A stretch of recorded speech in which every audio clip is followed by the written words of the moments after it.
Hello, my friends. Brian King here. If you happen to be watching me live on Facebook, please type hashtag live in the comments. If you're watching the replay, please type hashtag replay.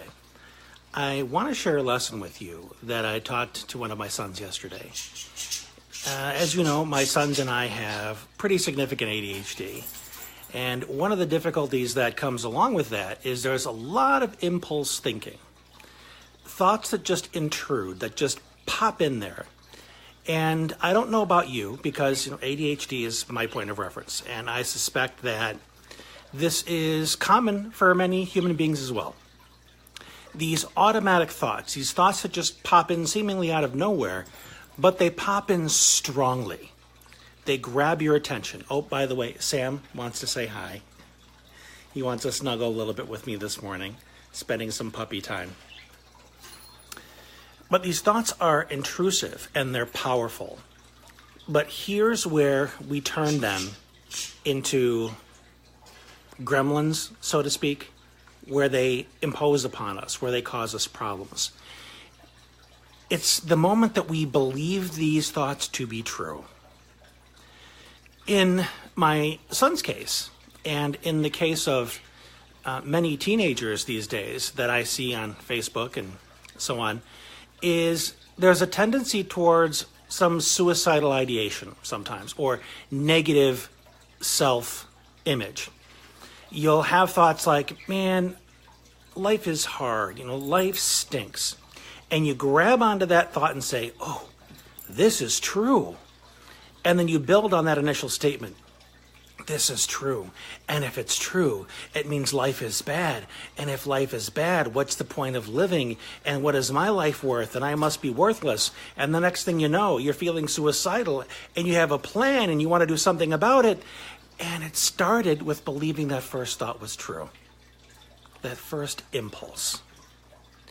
So that is the point at which you start addressing the tenacity of this gremlin. Let me sit back here a little bit.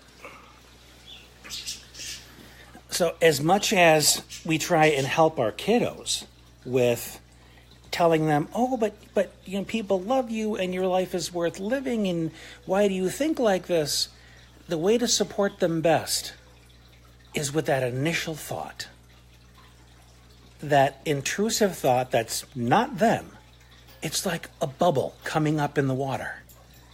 And then you reach out and you grab the bubble and say, ooh, wow, this bubble is fantastic. It's the best bubble I've ever seen.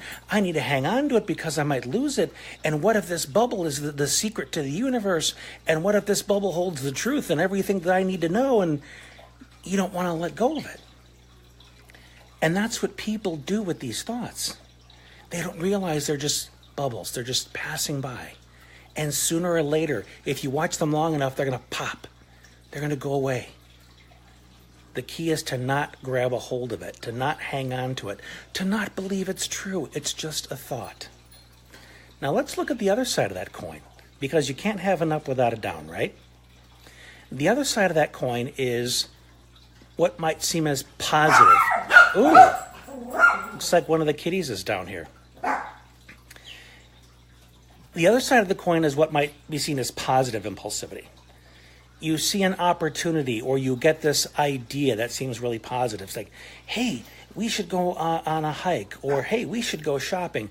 And if we go shopping, we're going to have such a great time. And we're going to see all these neat new items and so on and so on and so on. And there are people that impulsively spend. There are people that may be considered spontaneous, which is, not a bad thing. It's all a matter of degree. But let's say you're always doing positive things. We should go this, and we should go and do that, and we should end up here, and man, what an adventure it'll be. That's the same impulsivity that drives the, oh my goodness, what if this is true? It would be so awful. But you often miss that point because it's positive. It must be good if it's positive. But at the root of it, it's still that impulsive tendency for when a thought arises, you believe it's true and that you must obey it and you must treat it like it's this all-knowing entity and you must follow it wherever it goes, and none of that is true. because they're just thoughts. They just arise, you watch them, and pop, they go away. So after this explanation to my son, I gave him this homework, this challenge. I said, your task is to be patient in the presence of those thoughts, instead of believing, A, that they're true, because they're not. They're just thoughts. They're not truth.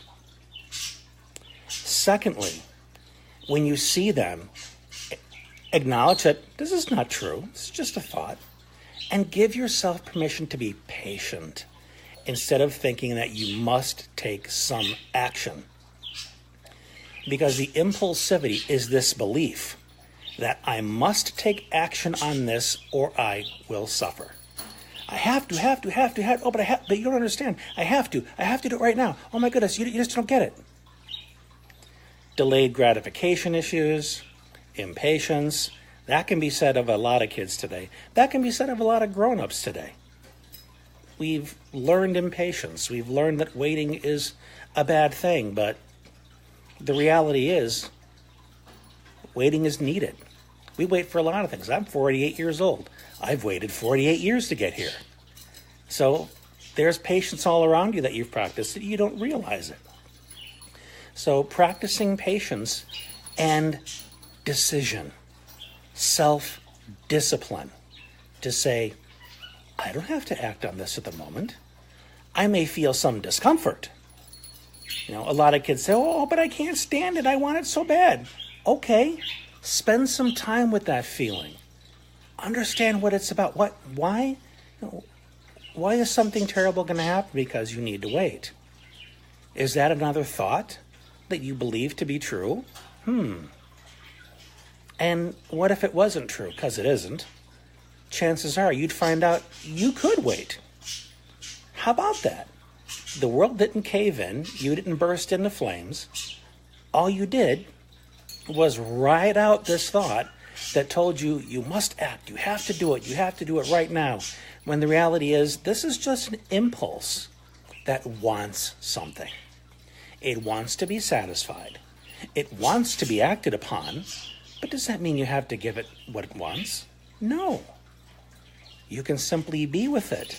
It's another bubble, albeit a stronger bubble, that in time will bubble up and pop.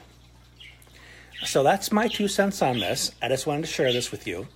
Please share your comments. I hope this is something that was useful for you. If so, please share it with other people as well.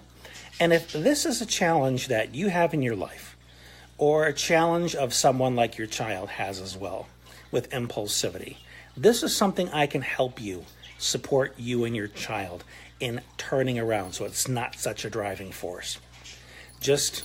And the way to facilitate that is to go to briancanhelp.com and schedule a time for us to talk. In the meantime, thank you so much for watching. This has been Brian. Remember, life is good.